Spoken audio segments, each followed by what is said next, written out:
Welcome back guys. आप सभी का एक बार फिर से स्वागत है हमारे इस चैनल पढ़ लो यार पे। तो आज की इस वीडियो में हम लोग बात करने जा रहे हैं दिल्ली सल्तनत के बारे में कि कैसे दिल्ली सल्तनत की शुरुआत हुई थी, कौन पहले गद्दी पे बैठा था, किसने राज किया, क्या-क्या इंसिडेंट्स हुए। तो एग्ज़ाम पॉइंट ऑफ व्यू से मैं हर एक चीज़ को अच्छे से एक्सप्लेन करूँगा। तो इस वीडियो में बने रहें। चाहे आप किसी भी एग्ज़ाम्स की तैयारी कर रहे हैं, आप ये वीडियो में पूरा बने रहें। आपको एक-एक चीज़ अच्छे से समझ में आएगा, जिससे आप कभी भूल नहीं सकोगे। चलिए शुरू करते हैं। तो दिल्ली सल्तनत की बात करते हैं तो कैसी हुई थी दिल्ली सल्तनत की शुरुआत। आज हम लोग पहला लेक्चर देखेंगे दिल्ली सल्तनत के बारे में। तो इस पे मैं 5 लेक्चर लाऊँगा, पाँचों में आपको एकदम अच्छे कंसेप्ट हर एक छोटे-छोटे क्वेश्चन से पॉइंट में करवाऊँगा, जिससे आपको हर एक चीज़ क्लियर हो जाएगा। तो चलिए शुरू करते हैं, ठीक है? अब बात करते हैं दिल्ली सल्तनत क्या हुआ था। तो जैसा कि आप लोगों ने पहले देखा कि जब मोहम्मद गौरी ने क्या किया था, मोहम्मद गौरी ने जब भारत पे अटैक किया था, भारत को जीता था, ठीक है? उसके बाद उसने अपना जितने भी गुलाम थे, उसके जितने भी उनके गुलाम थे, पहला का नाम था यालदोज, दूसरा था कुतुबुद्दीन ऐबक, तीसरा था कुबाचा। ये तीनों गुलाम थे और चौथा था बख्तियार खिलजी, ठीक है? मैं पॉइंट कर रहा हूँ यहाँ पे, आप लोग देखिए। तो चारों को क्या किया था, पहला यालदोज, दूसरा कुतुबुद्दीन ऐबक, तीसरा कुबाचा और चौथा बख्तियार खिलजी, चारों को सेपरेट-सेपरेट अपना राज्य सौंप दिया था भारत में कि जाओ भाई तुम लोग राज करो भारत में, मैं तो अपना गौर में रहूँगा, जो मोहम्मद गौरी था उसने कहा। तो देखो कुतुबुद्दीन ऐबक को क्या-क्या मिला, कुतुबुद्दीन ऐबक को मिला लाहौर, ठीक है? लाहौर मिला और दिल्ली मिला, ठीक है? कुतुबुद्दीन ऐबक को क्योंकि उसका फ़ेवरेट था मोहम्मद गौरी का, तो उसको लाहौर और दिल्ली दे दिया। यालदोज को बोला यालदोज भाई तुम ईरान का इलाका सँभालो, ठीक है? और कुबाचा को बोला कि कुबाचा तुम सिंध का एरिया रखो और बख्तियार खिलजी को बोला कि भाई बख्तियार तुमने बंगाल को जीता है, तो बंगाल को तुमने जीता है, तो बंगाल का जितना भी इलाका है तुम रखो, ठीक है? अब बात करते हैं कि यहाँ पे जो है, ठीक है? तो अब क्या हुआ था ना कि जो कुतुबुद्दीन ऐबक था, तो यहीं से जो शुरुआत हुआ था स्लेव डायनेस्टी की, ठीक है? तो स्लेव डायनेस्टी का फाउंडर कौन था? उसको बोला जाता है कुतुबुद्दीन ऐबक को बोला जाता है, ठीक है? गुलाम वंश भी इसको बोलते हैं, ममलूक वंश भी बोलते हैं। तो आपको क्वेश्चंस ऐसे पूछा जा सकता है कि ममलूक वंश के फाउंडर कौन थे, ठीक है? Who was the founder of Mamluk वंश? तो आपको बोलना पड़ेगा ये थे कुतुबुद्दीन ऐबक। तीनों का नाम एक ही है, ठीक है? तीनों को अलग-अलग बस वे में बोलते हैं। अब आपने तो मैप ये देख लिया, ठीक है? यहाँ पे आपका काबुल है, ठीक है? और क्या हुआ था कि कुतुबुद्दीन ऐबक ने जो था ना अपना कैपिटल बनाया था लाहौर को, ठीक है? लाहौर से राज्य करता था। इसलिए उसको दिल्ली सल्तनत का फाउंडर नहीं बोला जाता, ये चीज़ आपको याद रखना होगा। कुतुबुद्दीन ऐबक दिल्ली सल्तनत का फाउंडर नहीं था, क्योंकि वो कहाँ से रूल करता था? लाहौर से रूल करता था, ठीक है? कैपिटल लाहौर बनाया हुआ था। अब बात करते हैं कि कुतुबुद्दीन ऐबक कब से कब रूल किया था? तो यहाँ देखिए, कुतुबुद्दीन ऐबक ने 1206 से 1210 इसने 4 साल 1206, 7, 8, 9, 10 इतने साल रूल किया था कुतुबुद्दीन ऐबक, ठीक है? 1206 से 1210, ठीक है? और उसने अपना कैपिटल कहाँ बनाया था? बनाया था उसने लाहौर में, ठीक है? और कुतुबुद्दीन ऐबक को क्या बोला जाता है? Founder of slave dynasty. Slave वंश का जो फाउंडर है वो कुतुबुद्दीन ऐबक है।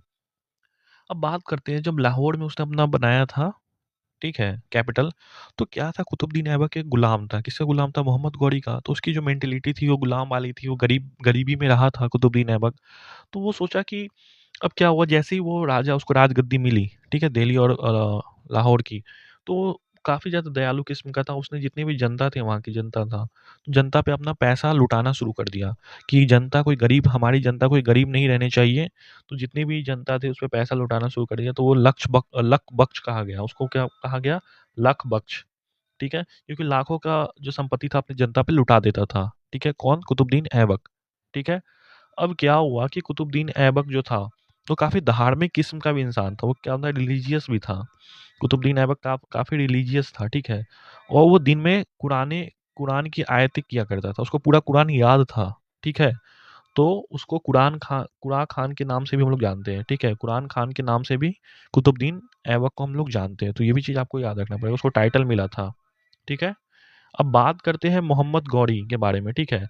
तो जैसे ही कुतुबुद्दीन ऐबक आराम से जब राजगद्दी अपना सँभालने लगा, तो उसको हुआ कि ठीक है, अब हम अपने सुल्तान यानी मोहम्मद गौरी को बुलाते हैं, कहाँ से? काबुल से। मोहम्मद गौरी को बुलाते हैं कि मोहम्मद गौरी तुम आ जाओ और सुल्तान आइए, अब देखिए हम कैसे राज्य कर रहे हैं दिल्ली पे, सुल्तान को बुलाया। तो इतना दूर मोहम्मद गौरी वहाँ से आना शुरू किया।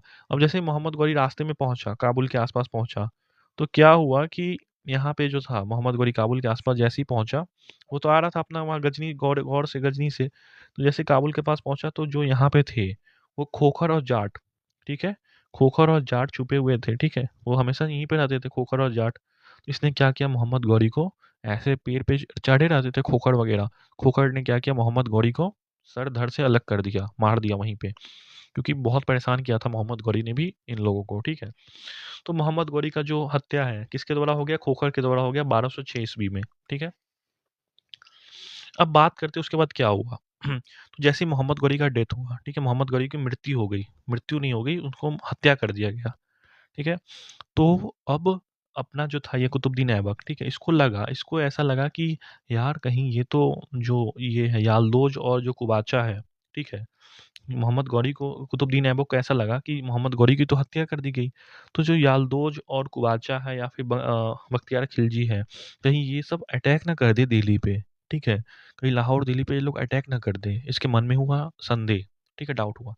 तो इसने क्या मास्टर प्लान अपनाया, कुतुबुद्दीन ऐबक ने ऐसा किया कि जो यालदोज की जो ठीक है, अब क्या किया कुतुबुद्दीन ऐबक कि जो अपना जो शादी है ना, ये यालदोज की जो यालदोज के राजा है, ठीक है? उसकी बेटी से कर ली, ठीक है? कुतुबुद्दीन ऐबक जो था किससे शादी कर लिया? यालदोज के जो राजा थे उसकी यालदोज राजा का ही नाम है, ठीक है? यालदोज की बेटी से शादी हो गई। किसकी हो गई? यालदोज किसका राजा था? ईरान का राजा था। तो उसकी बेटी से कौन शादी कर लिया? कुतुबुद्दीन ऐबक। तो वो बन गया दामाद, ठीक है? यालदोज का। और कुतुबुद्दीन ऐबक ने मास्टर प्लान किया कि अपनी बहन का जो शादी है, निकाह है, वो किससे करवा दिया? कुबाचा से करवा दिया, जो कि सिंध प्रांत का था कुबाचा, ठीक है? तो कुतुबुद्दीन ऐबक ने जो कुतुबुद्दीन ऐबक किससे शादी कर लिया? यालदोज की बेटी से। और इस अपनी बहन का जो शादी था वो किससे करवाया? कुबाचा से करवा दिया, ठीक है? तो ऐसे वो बन गया, उसका जीजा बन गया। कुबाचा किसका बन गया? जीजा बन गया कुतुबुद्दीन ऐबक का, ठीक है? तो अब ये लोग ऐसा मास्टर प्लान अपनाया कुतुबुद्दीन ऐबक ने कि कोई अब उस पे अटैक ही नहीं कर सकता है, क्योंकि वहाँ पे अपना रिलेशन जोड़ लिया वो, ठीक है? अब बात करते क्या हुआ था। अब जो काबुल है, ठीक है? अब काबुल है, अब यहाँ पे आपने देखा कि काबुल है, ठीक है? तो काबुल में क्या था कि काबुल में जो थे, वो कुतुबुद्दीन ऐबक के गुरु रहते थे, जिसका नाम था बख्तियार काकी। आपको याद रखना होगा काबुल में कुतुबुद्दीन ऐबक के जो गुरु थे, जिसका नाम था बख्तियार काकी, ठीक है? उसकी याद में उसने क्या मनाया काबुल में? जाम मीनार बनवाया, क्योंकि वो गुरु से अपने बहुत प्यार करता था, गुरु को बहुत समर्पण था, क्योंकि रिलीजियस आदमी था कुतुबुद्दीन ऐबक। मैं बताया उसको दिन में 5 बार नमाज़ अदा करता था वो, ठीक है? आयतें पढ़ा करता था, उसको पूरा याद था नमाज़, तभी तो उसका नाम पड़ा था। उसका नाम क्या पड़ा था? कुरान खान, ठीक है? उसको पूरा याद था। तो वो क्या अपने गुरु की याद में, बख्तियार काकी की याद में, जो कि संत इंसान थे, उनकी याद में जाम मीनार बनवाया। कहाँ पे? काबुल में, ठीक है? अब कुतुबुद्दीन ऐबक ने एक और काम किया, उसने दिल्ली में क्या बनवाया? कुतुब मीनार बनवाया, उन्हीं की याद में, अपने गुरु की याद में। कौन थे गुरु? बख्तियार काकी। तो बख्तियार काकी की याद में कुतुबुद्दीन ऐबक ने दिल्ली में कुतुब मीनार भी बनवाया। ये भी पूछा जाता है, याद रखना होगा। अब कुतुब मीनार का थोड़ा-सा आप देखते हैं कैसा था कंस्ट्रक्शन। तो देखिए कुतुब मीनार जो था, जैसे कि मैंने फ़ोटो भी अटैच कर रखा है, ठीक है? इसमें देखिए कितने मंजिल हैं, 1 मंजिल, 2, 3, 4, 5 यहाँ पे दिख रहा होगा। तो पहला मंजिल का काम जो था ये, यहाँ तक, बस यहाँ तक का काम जो था वो कुतुबुद्दीन ऐबक करवाया, उसके बाद उसकी डेथ हो गई थी, ठीक है? अब जो दूसरा से चौथा है, 2, 3 और 4th, इसका जो काम था वो किसने करवाया था? इल्तुतमिश ने करवाया था, ठीक है? इल्तुतमिश ने किसका काम करवाया था? दूसरे मंजिल का, तीसरे का और चौथे का, ठीक है? और 5वें का जो कंस्ट्रक्शन था वो फिर फिरोज़ शाह तुगलक ने करवाया था, ठीक है? तो ये था कुतुब मीनार। कुतुब मीनार की हाइट कितनी थी? वो थी 238 फीट के एप्रॉक्स, जिसको हम लोग 73.5 मीटर भी कहते हैं। और उसमें कितनी सीढ़ी थे कुतुब मीनार में? वो थे 379। तो ये आपको याद रखना होगा, कुतुब मीनार में कितने सीढ़ी थे, स्टेयर्स थे, ठीक है? तो वो थे 379। उसकी हाइट कितनी थी? 73.5 मीटर, ठीक है? और ये कहाँ पे है कुतुब मीनार? ये है कहाँ पे? ये है आपको दिल्ली के मेहरौली में, ठीक है? दिल्ली के मेहरौली में एक और मस्जिद भी है, जिसका नाम है कुब्बत उल इस्लाम मस्जिद, ठीक है? दिल्ली के मेहरौली में एक मस्जिद भी बनवाया था, किसने बनवाया था? कुतुबुद्दीन ऐबक ने बनवाया था, इसका नाम था कुब्बत उल इस्लाम मस्जिद, ठीक है? अब बात करते हैं अजमेर, ठीक है, अजमेर के बारे में बात करते हैं। कुतुबुद्दीन ऐबक ने अजमेर में भी एक मस्जिद बनवाया था जिसका नाम था अढ़ाई दिन का झोपड़ा। फ़ोटो आप देख रहे होंगे। ये है आपको अजमेर राजस्थान में जो एक मस्जिद है, ठीक है? इसका नाम है अढ़ाई दिन का झोपड़ा। ये जो है संस्कृत विद्यालय हुआ करता था उस समय, ठीक है? उसको तोड़ के बनवाया गया था। संस्कृत विद्यालय को उसने तोड़ दिया, कुतुबुद्दीन ऐबक ने।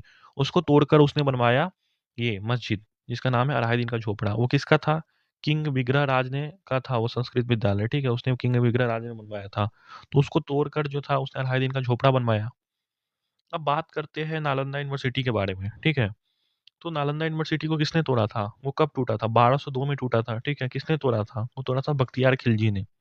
तो ये इंपॉर्टेंट क्वेश्चन से पूछा जाता है कि ये जो था इंसान, बख्तियार खिलजी, इसने नालंदा यूनिवर्सिटी को तहस-नहस कर दिया था 1202 में। अब बात करते हैं 1210 में क्या हुआ था। जो पोलो खेलते टाइम जो था ना, घोड़े से गिरकर जो था, वो किसकी मृत्यु हो गई थी? कुतुबुद्दीन ऐबक की। कुतुबुद्दीन ऐबक की जो थी, वो मृत्यु हो गई थी घोड़े से गिर के, ठीक है? 1210 में। अब बात करते हैं आगे कि कुतुबुद्दीन ऐबक जो की वाइफ जो थी, वो थी तुर्कान बेगम, ठीक है? कौन वाइफ थी? तुर्कान बेगम वाइफ थी। उसके बच्चे थे, कौन थे? एक सन था, एक डॉटर थी। सन का नाम था आराम शाह और डॉटर का नाम था कुतुब बेगम, ठीक है? कुतुबुद्दीन ऐबक की वाइफ थी तुर्कान बेगम, उसके सन का नाम था आराम शाह, उसकी बेटी का नाम था कुतुब कुतुब बेगम, ठीक है? अब क्या हुआ था कि जब कुतुबुद्दीन ऐबक का जो डेथ हो गया था, ठीक है? कब हुआ था वो? वो 1210 में हुआ था। पोलो खेलते टाइम घोड़े से गिर गया था, ठीक है? तो जो कुतुबुद्दीन ऐबक जो था, इसका जो बेटा था, इसका नाम क्या था? आराम शाह, ठीक है? कुतुबुद्दीन ऐबक का बेटे का नाम था आराम शाह। तो वो न्यू रूलर बना, वहाँ का राजगद्दी पे बैठा। उसने 8 महीने रूल किया और इतने आराम-आराम से, इतने लेंदी तरीके से इतना दिल्ली को छोड़ दिया, उसको रूल करने आता ही नहीं था। आराम से एकदम लेथार्जिक हो गया वहाँ पे, ठीक है? तो क्या हुआ, मौके पाकर जो था ना इल्तुतमिश ने, ठीक है? इल्तुतमिश ने क्या किया? वो मार दिया किसको? आराम शाह को। इल्तुतमिश ने आराम शाह को मार दिया, ओके? और किससे शादी कर लिया? कुतुब कुतुब बेगम से, ठीक है? तो इल्तुतमिश की शादी किससे हो गई थी? कुतुब बेगम से हो गई थी। कुतुब बेगम कौन था? कुतुब बेगम थी अ, इसकी कुतुबुद्दीन ऐबक की जो बेटी थी, कुतुब बेगम थी, ठीक है? अब बात करते हैं कि और कुतुबुद्दीन ऐबक का गुलाम कौन था? इल्तुतमिश था। जो शादी किससे हुई थी? कुतुब बेगम से हुई थी। अपनी बेटी से शादी करवा दिया था कुतुबुद्दीन ऐबक, ठीक है? तो आराम शाह को क्या किया? इसने मार दिया, ठीक है? इल्तुतमिश ने क्या किया? आराम शाह को मार दिया क्योंकि आराम शाह काम ही नहीं कर रहा था, ठीक है? और फिर गद्दी पे बैठ गया कौन? अपना इल्तुतमिश, ठीक है? अब बात करते हैं कि क्या हुआ था कि जब इल्तुतमिश ने आराम शाह को मार दिया, ठीक है? और गद्दी पे बैठ गया, तो क्या था, उसने अपना कैपिटल जो था वो दिल्ली में शिफ्ट कर लिया। तो इसीलिए हम लोग इल्तुतमिश को एक्चुअल फाउंडर ऑफ दिल्ली सल्तनत बोलते हैं, ना कि हम लोग कुतुबुद्दीन ऐबक को बोलते हैं। क्योंकि कुतुबुद्दीन ऐबक का जो कैपिटल था, वो था कहाँ? वो था लाहौर, ठीक है? इसीलिए उसको नहीं बोलते। हम लोग किसको बोलते हैं एक्चुअल फाउंडर? तो हम लोग बोलते हैं इल्तुतमिश को। अब आगे बात करते हैं। अब जब जैसे ही इल्तुतमिश मार के बैठा, किसको मार के बैठा? आराम शाह को हत्या कर दिया था। तो अब ये देखा याल्दोज और कुबाचा देखा, याल्दोज और कुबाचा देखा। याल्दोज और कुबाचा ये अपना इंसान जो कि ये जो था याल्दोज जो कि ईरान पे रूल कर रहा था, और कुबाचो जो था वो कहाँ था? सिंध का था। ये देखा कि जो यहाँ पे आराम से जो बैठा हुआ है दिल्ली में, कौन बैठा हुआ है? यहाँ पे बैठा हुआ है इल्तुतमिश, ठीक है? इल्तुतमिश बैठा हुआ है। तो अब सोचा याल्दोज और कुबाचा ने सोचा कि चलो इल्तुतमिश पे हमला कर देते हैं, ठीक है? अब तो इल्तुतमिश पे हमला करने की याल्दोज और कुबाचा निकल गया, तो याल्दोज ने क्या किया? हमला कर दिया, ठीक है? इल्तुतमिश पे। लेकिन क्या हुआ? इल्तुतमिश जीत गया, याल्दोज को हरा दिया। हमला कब हुआ था? वो तो 1215 में हुआ था, 1215 में। इसको बोलते हैं तराइन का तीसरा युद्ध, ठीक है? तराइन का पहला और दूसरा युद्ध आपने देखा था। पहले युद्ध में क्या हुआ था? पहले युद्ध में हुआ था कि पृथ्वीराज चौहान जो थे जीत गए थे, मोहम्मद गौरी को हरा दिए थे। लेकिन तराइन के दूसरे युद्ध में क्या हुआ था? उसमें मोहम्मद गौरी जीत गया था, पृथ्वीराज चौहान को हरा दिया था, उसको काबुल ले जाके मार दिया था, ठीक है? तो अब तराइन का जो तीसरा युद्ध था, ठीक है, वो होता है इल्तुतमिश और याल्दोज के बीच में, जिसमें कौन जीतता है? इल्तुतमिश जीतता है। कब हुआ था? 1215 में। अब इल्तुतमिश वर्सेस होता है कुबाचा, ठीक है? ठीक है? अब इसमें भी क्या होता है? इल्तुतमिश जीत जाता है। ये कब होता है? 1217 में होता है। अब इसमें कुबाचा इतना ज़्यादा निराश हो जाता है, हताश हो जाता है कि यार मैं एक गुलाम से हार गया। एक इल्तुतमिश ये मेरे को कैसे हरा दिया ये? तो ये क्या करता है? ये आत्महत्या कर लेता है, सिंधु नदी में कूदकर अपनी जान दे देता है। कौन? कुबाचा, ठीक है? अब क्या होता है जब याल्दोज की डेथ हो जाती है, कुबाचा की नहीं, याल्दोज, ठीक है? जब यालदोज की डेथ हो जाती है तो उसके जगह उसका बेटा, जिसका नाम था जलालुद्दीन मंगबर्नी, कौन आता है? जलालुद्दीन मंगबर्नी। अब ये पंगा कर लेता है, किससे पंगा कर लेता है? चंगेज खान से, ठीक है। अब इसका कहानी आप सुनिए क्या होता है कि जो यहाँ पे जो आप मैप देख रहे हैं, ठीक है, मैप आपको दिखा रहा हूँ, ये अपना भारत है, ठीक है। यहाँ पे जो एरिया है, ठीक है, यहाँ पे जो एरिया है ये है मंगोलिया, ठीक है, जिसके रूलर जो रहते थे तिमुजिन, ठीक है। कौन थे? तिमुजिन।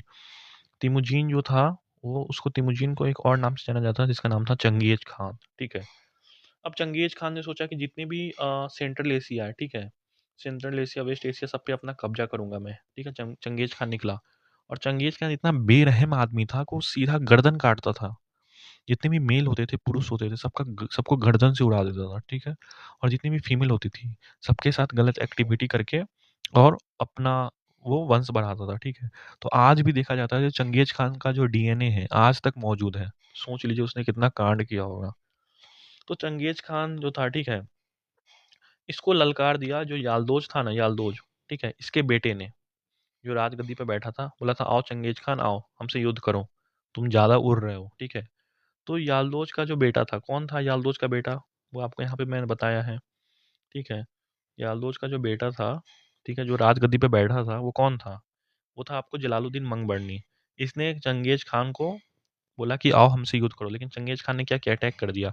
और जब ये जलालुद्दीन मंगबर्नी देखा कि यार चंगेज खान तो कितनी बेरहमी से लोगों की हत्या कर रहा है, तो ये जो था डरपोक जलालुद्दीन मंगबर्नी, वो बोला कि मैं भाग रहा हूँ, मैं नहीं युद्ध कर रहा हूँ चंगेज खान से, मैं तो जा रहा हूँ। तो जलालुद्दीन मंगबर्नी जो था, ये भागते भागते भागते भागते कहाँ चला गया?